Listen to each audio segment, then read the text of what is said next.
This is FinCast, the podcast from J2 Innovations, the creators of Fin Framework, an innovative software framework for smart buildings, smart equipment, and IoT. Hi and welcome to the FinCast. I'm Steve Randall, and on this episode, we're talking energy management. Despite the global pandemic, our climate is still changing and the demand for clean energy and energy reduction remain high. With global energy demand set to rise 20% by 2040, how can smart buildings, smart equipment and IoT technology play a significant part in helping meet the demand? Let's speak to some experts. Yeah, thank you, Steve. My name is Steve Glimp. I'm a Senior Director of Strategic Partnerships at J2 Innovations. I've been on board about 2 years and been in the industry about 8. And my background's mainly in the IT, infrastructure, software, hardware sales for about 30 years. Tim Schneider from Blackstone Energy Services. We're based in Toronto. I'm Vice President of Energy Solutions there. And I have a background in enterprise energy information systems, building automation, and energy and carbon infrastructure renewal. Great. Well, welcome to you both. Steve, lots of new trends appearing now in the realms of energy management. First, let's talk about the grid edge, what it is, and what the grid edge revolution is all about. Sure. There's never a shortage of new trends and new buzzwords in technology, right? Who am I to give you the definition? I'll give you the industry-wide definition that I've gleaned, and then kind of elaborate a little bit on that.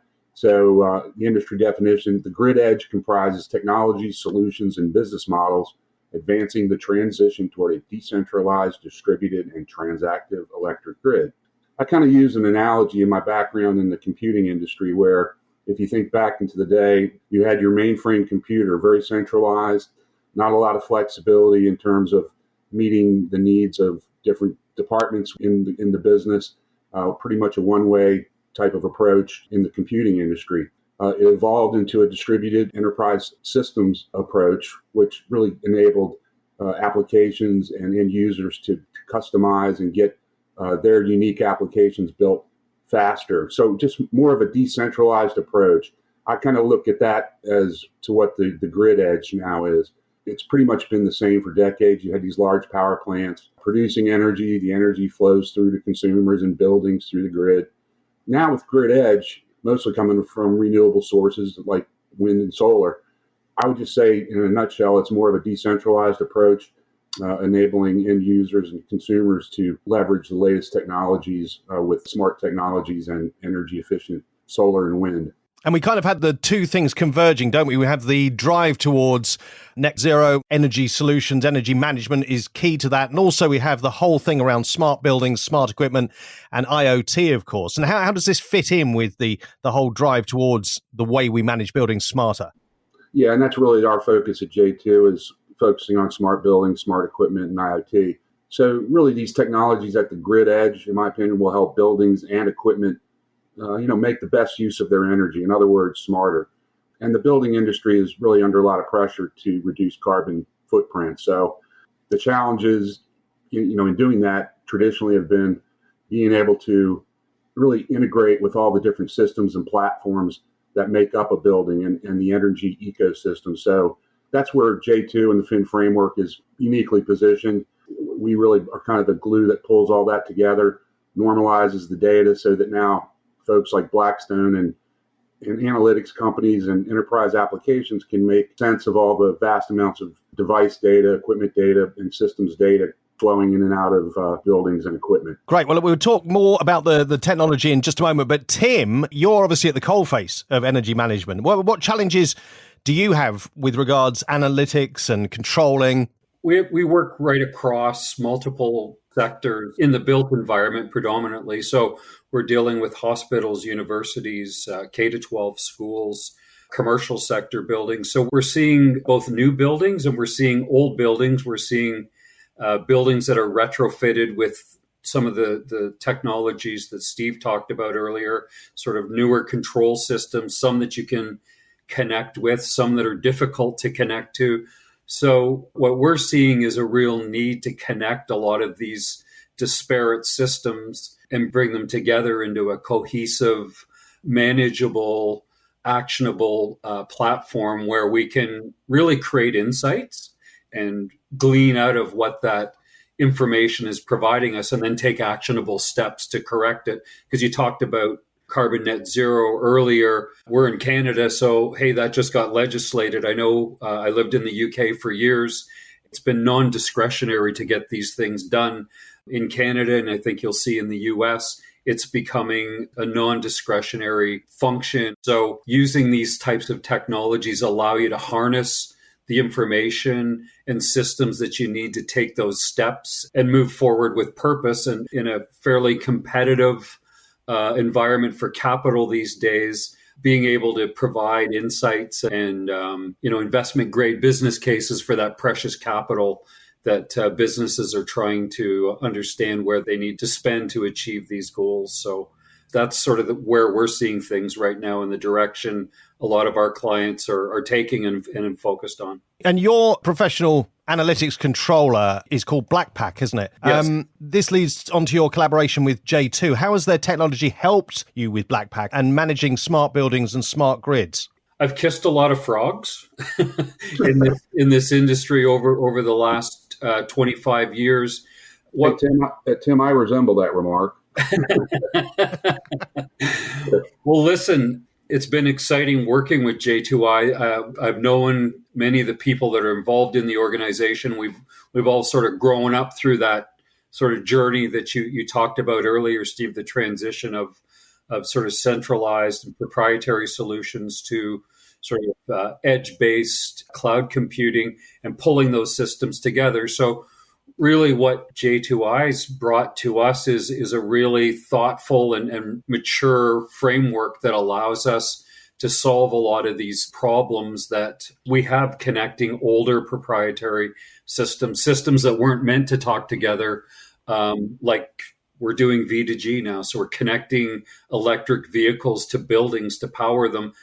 We've gone horse and carriage to internal combustion engines to electric vehicles now that are going to start contributing and integrating or interfacing with our built environment. So connecting these systems together as either distributed energy resources or energy and carbon distributed energy resources is difficult. And J2I seems to have thoughtfully put together a framework that allows us to do that in a very elegant and simple way that allows different groups within our organization, because we have software developers, we have cloud developers, we have data scientists, but we also have building automation people.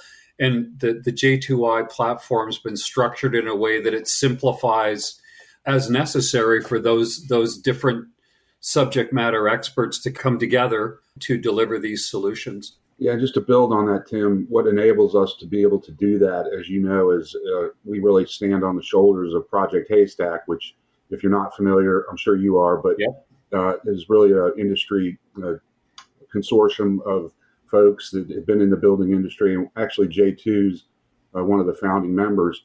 And what it really does, it enables us to deliver that meaningful data. So there's one thing to be able to connect to the systems and devices and normalize that data. Well, we do that through Project Haystack so that when that data from all these disparate systems and devices get to the northbound applications and analytics platforms, so they need to have context, right?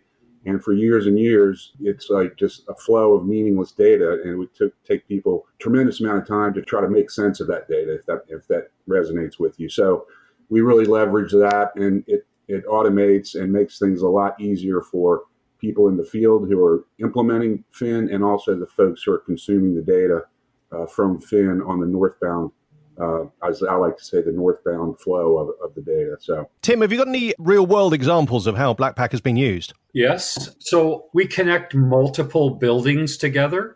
We use BlackPack on an enterprise level. We have BlackPack Enterprise, and that allows us to bring multiple Blackstone clients from different sectors together to work cohesively, almost like a virtual power plant where we can help them take advantage of economic opportunities or arbitrage opportunities in our provincial grid. So we can used our enterprise platform to turn multiple systems or building systems on and off in response to calls from our local grid operator, down to the edge where Steve was talking about earlier, where we're using edge controllers to monitor metering and solar plants and combined heat and power or cogeneration systems, and actually control their interface with the energy systems in the building and also with the grid. And I think the most exciting one for us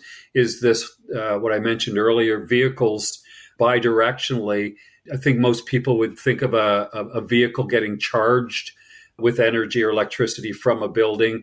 We're actually using vehicles to discharge energy back upon request to offset peaks and provide backup power for buildings. So that's just a couple of the examples of the application of the Fin technology inside the black packs. Yeah, that's awesome. That's an excellent use case. Yeah, we're having fun, and it's exciting for our team as well, being able to converge together on a platform, because we're an integrated energy services firm, sort of right from how energy is sourced to how it's disposed or governed. Bringing sort of an integrated energy services offering to the clients is really requiring us to have data along that value chain, being able to report, but also respond to either business cases or solutions that have been put in place for achieving energy targets or carbon reduction targets, either on a discretionary basis or legislated basis now. There's so much exciting stuff going on. I love that thing of being able to take energy back from the vehicles. It's pretty cool. And when you actually see it happening and you think about the possibilities, I think the number of an adoption of electric vehicles that we'll see rapidly. I always point to this image that we have of Park Avenue in New York in 1903 of find the vehicle on the street, and you can see all these horse and buggies in this vehicle. And then they show the same shot in 1913, which is find the horse and buggy amongst the vehicles. The adoption's happening faster than we thought.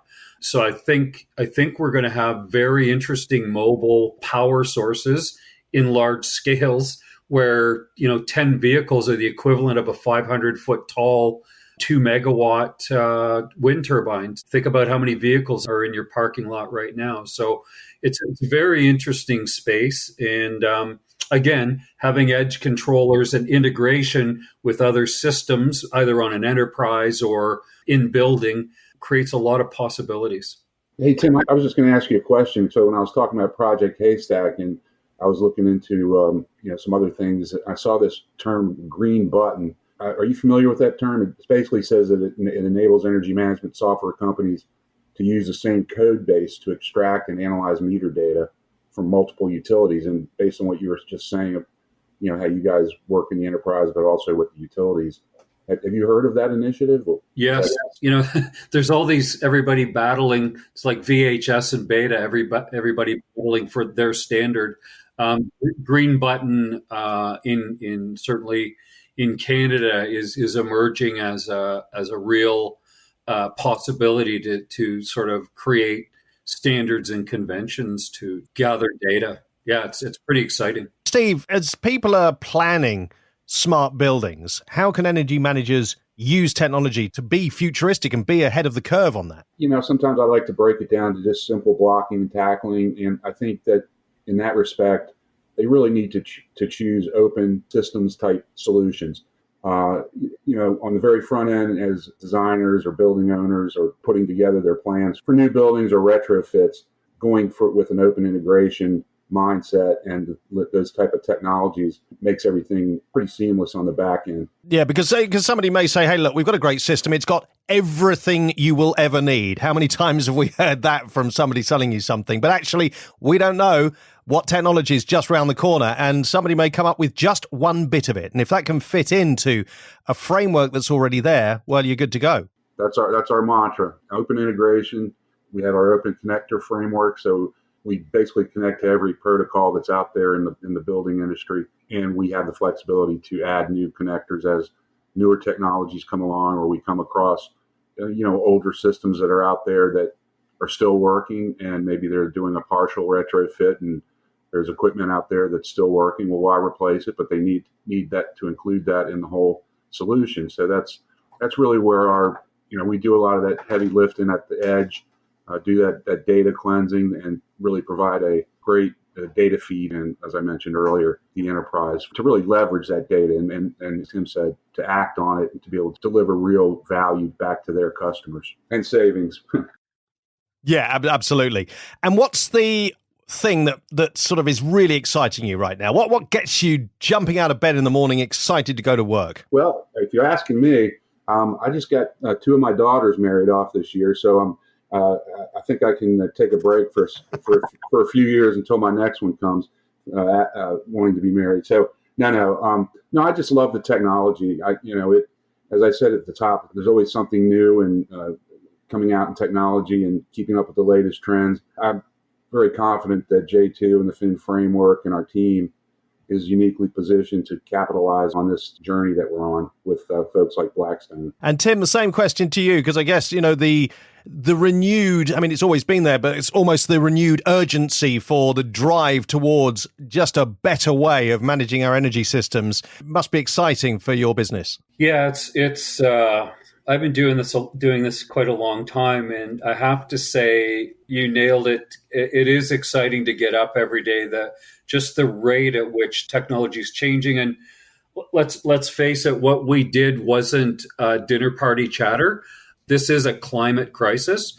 Being involved in that and actually being able to use these tools to actually create, instead of wondering how you can contribute, actually being part of contributing to the change and the adaptations that are urgently required. For me, it's exciting, and it connects me to the younger people on our team that are very worried about where our environment and the planet's headed. For me, that's exciting to be able to be on the coalface and literally chipping away every day at it to put these things in place. That's pretty exciting. Steve, Tim, wonderful to have you on the podcast. Thanks so much for your time.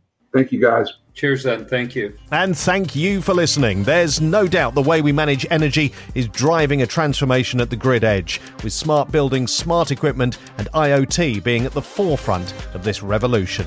We'll be back with another Fincast soon. Subscribe to get the latest episodes automatically using your favorite podcast app. Copyright J2 Innovations, a Siemens company. Find us at j2innovations.com.